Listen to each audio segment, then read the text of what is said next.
कोई भी सेक्टर बताइए जहाँ की नौकरी बढ़ सकती हो।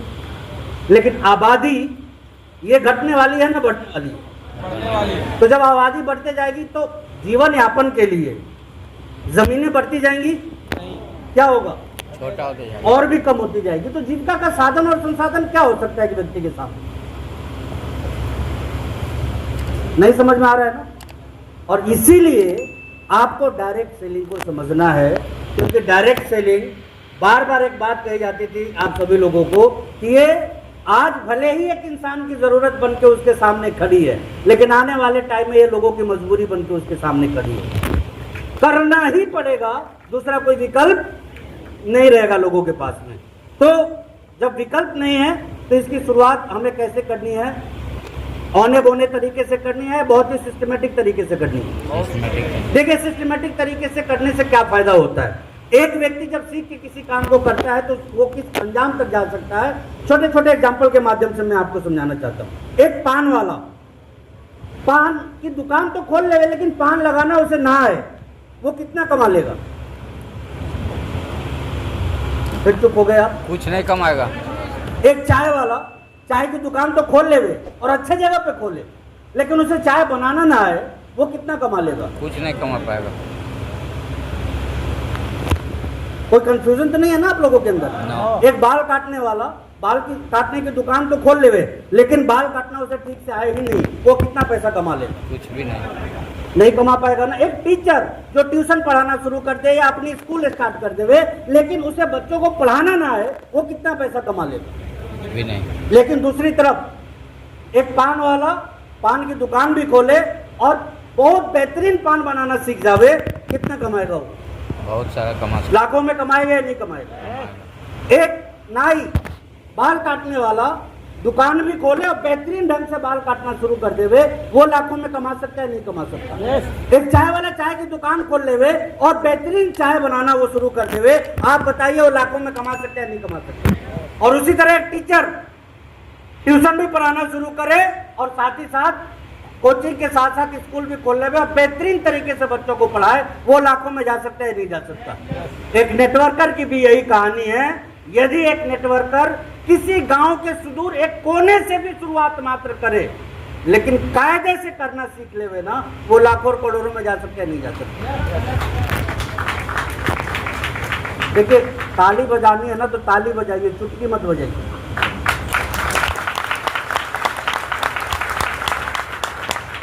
इसके पीछे भी लॉजिक है। जैसा माहौल आप मुझे देंगे वैसी चीज मैं आपको वापस करने वाला हूँ। तो आप मेरे से बेहतर रहना चाहते हैं ना, तो आपको एक बेहतर व्यक्ति बन के यहाँ बैठना पड़ेगा, एक बेहतर लीडर बन के बैठना पड़ेगा। स्क्रीन पे क्या लिखा हुआ है? Welcome leaders. वेलकम। ये मेरे विषय में लिखा हुआ है ना आपके विषय में लिखा हुआ है? मेरे विषय में। तो मानते हैं आप अपने आप को लीडर? तो आपके बगल में कौन बैठा है और वो किसके टीम का है? 90% लोग तो अपनी डाउनलाइन के साथ बैठे होंगे ना जी। क्या सिखाना चाहते हैं कि मीटिंग में आओ और ताली मत बजाओ, मीटिंग में आओ और निराश होकर बैठ जाओ? क्या सिखाना चाहते हैं? आज आपकी बारी है उनको बेहतर बनाने की। तो जरूरी नहीं है कि मेरी बातों से ही वो बेहतर बनेंगे, आपकी आदतों और हरकतों से भी वो बेहतर हो सकते हैं। तो आगे बढ़ते हैं और आगे बढ़ने की श्रेणी में चले।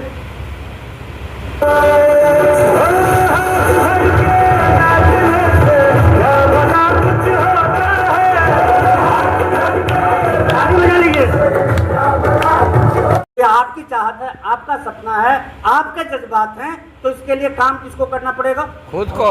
किसको करना पड़ेगा? खुद को। और खुद को जितना बेहतर बनाएंगे, आपकी शुरुआत उतनी तेज होती चली जाएगी। तो देखिए, बेहतर बनाने की कड़ी में आज जो ट्रेनिंग मैं लेके आया हूँ सर, थोड़ा सा, हाँ ठीक है, ओके डन।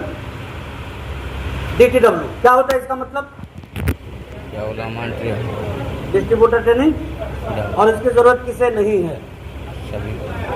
हर उस व्यक्ति को है जो इस इंडस्ट्री में अपने सपने को साकार करना चाहता है। यानी कंफ्यूजन। अब देखिए, बात जब इस इंडस्ट्री की होती है तो डायरेक्ट सेलिंग को लेकर सो मेनी कंफ्यूजन्स आज भी लोगों के अंदर मौजूद है, विशेषकर हमारे हिंदुस्तान में। ये जमुई की बात नहीं है, ये झाझा की दौर या लखीसराय की बात नहीं है। पूरे इंडियंस आज भी इस इंडस्ट्री को लेकर कंफ्यूज है। कंफ्यूजन क्या है उनके अंदर? कल चलेगा ये नहीं, इसी की गारंटी नहीं। ऐसा ही है ना भाई? आप बताइए, क्या आपके माता पिता शाबाशी देते हैं इस काम को करने के एवज में? नो। हाँ, पत्नी खुश रहती है इस काम को करने के एवज में? नो। दोस्त मित्र रिश्तेदारों की प्रतिक्रिया क्या होती है? और कुछ नहीं मिला, यही है ना? क्या प्रतिक्रिया है उनकी? और कुछ नहीं तो मिला। क्या करें? सवाल ये बनता है कि हम इसे ना करें तो क्या करें? वो काम जो करने की इच्छा ही नहीं थी कभी। आज आप बताइए, कितने लोग अपने मन की नौकरी कर रहे हैं? कोई नहीं करे। नौकरी करने की बात नहीं कर रहा हूं, मन की नौकरी, मन का काम, मन का बिजनेस। मैंने तो यहां तक देखा है कि एक स्टूडेंट IAS IPS के जज्बे के साथ पढ़ाई करता है और नवल सर जब वहां तक नहीं पहुंच पाता ना तो टीचर में भी कंप्रोमाइज करता है। कर लो। मैं सही बोल रहा हूं या गलत बोल रहा हूं? सही। आप बताइए, क्या वो मन का काम कर रहा है? नो। नहीं कर रहा है। बावजूद वो काम कब तक कर रहा है वो? मैंने कहा ना, बोलना होगा आपको। कब तक? जीवन तक। नहीं, कब तक पूछ रहा हूं? जिंदगी भर। भाई 60 साल की उम्र, 62 साल की उम्र का क्या मतलब हुआ? लास्ट तक कमा। जिंदगी भर कौन सा काम जो मन जो पसंद नहीं है। नहीं है। मैं तो ये कहता हूं कि जिंदगी भर आप वो काम करते हैं जो आपको पसंद नहीं है। 60 साल के बजाय 6 साल वो काम कर लीजिए जो आपके लोगों को पसंद नहीं है, फिर देखिएगा ये कितनी बड़ी पसंद बनकर आएगी। अब देखने वाली बात यह है कि यदि सोच लेते हैं कि यह काम ठीक नहीं है तो क्या वाकई में यह काम ठीक नहीं है? देखिए, 2 आवाजें आई कि ठीक है, बाकी लोग अभी भी सोच रहे हैं कैसा काम है ये? नेटवर्क मार्केटिंग कैसा काम है? बहुत शानदार। मैं आपको बता दूं, यदि आपने समझ लिया तो धरती पे छोड़िए, ब्रह्मांड में कोई इससे बेहतर काम नहीं है। और इसीलिए मैं कहना चाहता हूं कि जब समझ जाइए तो इस लेवल पे समझिए कि वापस कोई दूसरा आपको समझा ना सके कि गलत काम आप कर रहे हैं। तैयार हैं इसके लिए?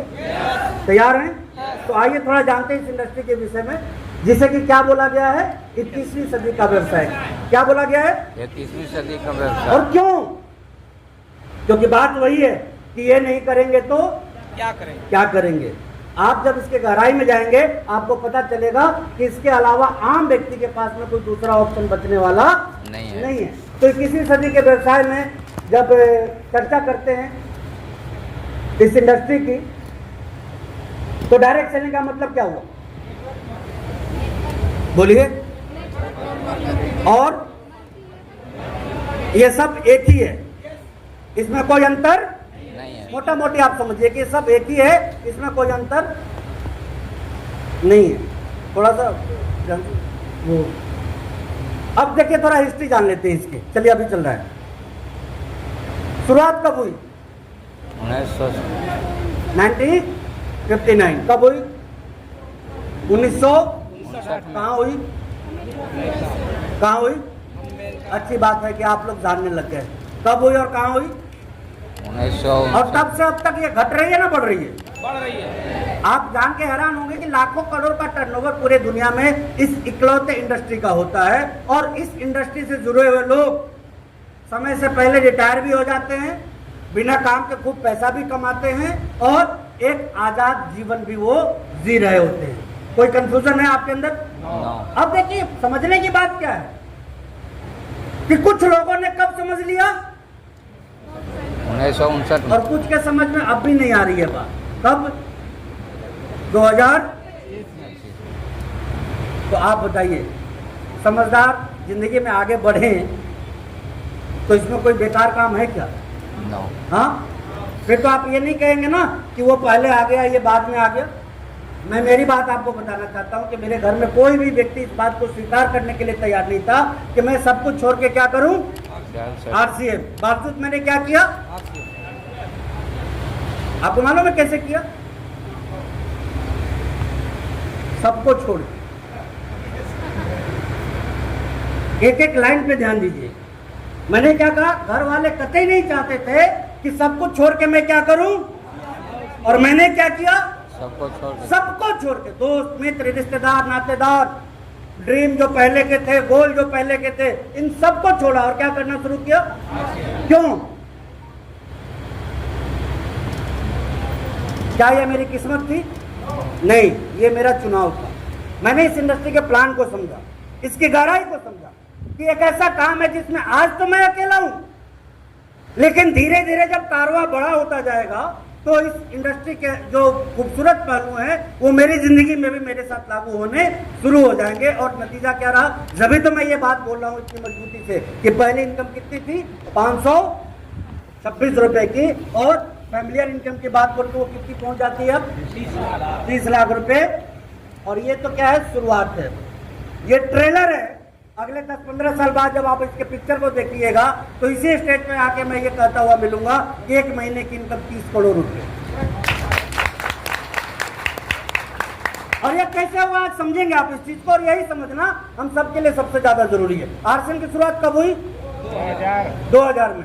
धीरे धीरे इस इंडस्ट्री को मान्यता भी मिली सरकार से, और अब ये कोई गैर मान्यता प्राप्त काम नहीं है, बल्कि सरकार ने इस पे कानून बना रखा। काम पे देखना चाहते हैं जिसकी ये हकदार है। एक एसोसिएशन है जिसका आपने पिछले दिनों खूब सारा नाम सुना होगा अखबारों में। मतलब हो गया कि जो काम हम कर रहे हो सही है, यदि गाइडलाइन के अकॉर्डिंग कर रहे हैं तो सही है, 100% लीगल है। और आपको दावे के साथ बोलता हूं कि वो गिनी चुनी जो चंद कंपनियां हैं जो लीगली इंडिया में डायरेक्ट सेलिंग का काम कर रही है, उसमें सबसे ऊपर हम लोग हैं।